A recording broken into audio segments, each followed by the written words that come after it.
का उद्घाटन करने के लिए बहुजन शायर अभिषेक कुमार जाटव जी आज पहुंचे हुए हैं। आज उनसे जानेंगे जो बहुजन जागो मार्च उन्होंने 2023 में चालू किया था, उसका निर्णय क्या आया है।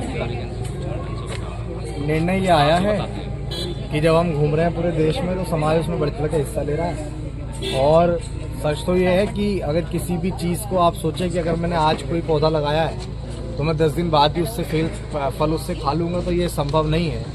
जब ज्योतिबा फुले ने आंदोलन चलाया उसके कितने सालों बाद डॉक्टर अम्बेडकर आए, तब उन्होंने उस आंदोलन को सफल करके इंडियन कॉन्स्टिट्यूशन बनाया।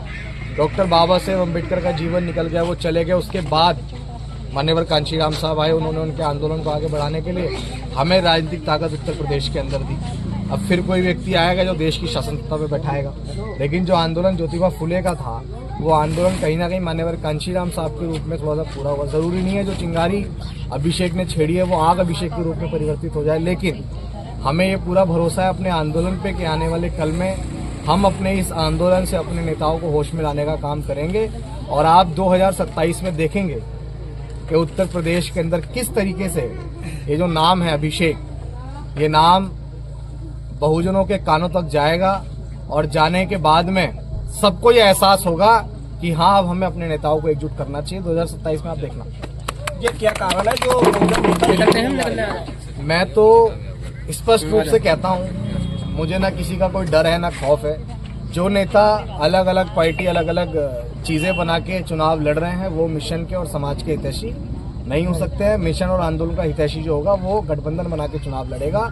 जब हम भाजपा के लोग अकेले चुनाव लड़के नहीं जीत रहे हैं, कांग्रेस के लोग अकेले चुनाव लड़के नहीं जीत रहे हैं, उनके पास पैसा है, साधन है, संसाधन है, गाड़ियां हैं, हेलीकॉप्टर है, हवाई जहाज है, बड़े बड़े उद्योगपति का सपोर्ट है, तब वो लोग एक छोटे छोटे दलों से गठबंधन कर रहे हैं। और हमारे नेता समझ रहे हैं कि हम एकला चलो की नीति के साथ किसी एक एरिया में भी जीत जाएंगे, तो उनकी गलतफहमी है। और उनके लिए उदाहरण उपचुनाव भी रहे, उनके लिए उदाहरण 2022 का इलेक्शन भी रहा, उनके लिए उदाहरण 2024 का इलेक्शन भी रहा, लेकिन 27 में दिमाग खराब कर देंगे अपने नेताओं का। हम ये आपसे जुबान के साथ। चंद्रशेखर आजाद जी कहते हैं हमने मायावती जी के पास हमने फोन किया लेकिन वहां से जवाब कोई नहीं आया, नहीं फोन उठाया। ये तो शेखर भाई बेहतर जानते होंगे, किया होगा। आप क्या कहोगे?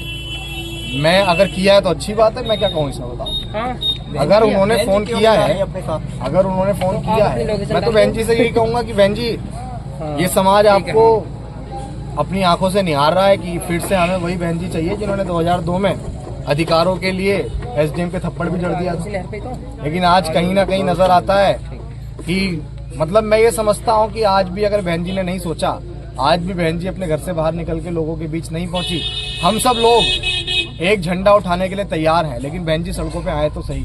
बहन जी फिर से निर्देश तो दें। अब लोकसभा के चुनाव हो रहे हैं, अगर बहन जी रैली नहीं करेंगी, बहन जी लोगों तक जाएंगी नहीं, तो लोग उन पे क्या भरोसा करके वोट देंगे।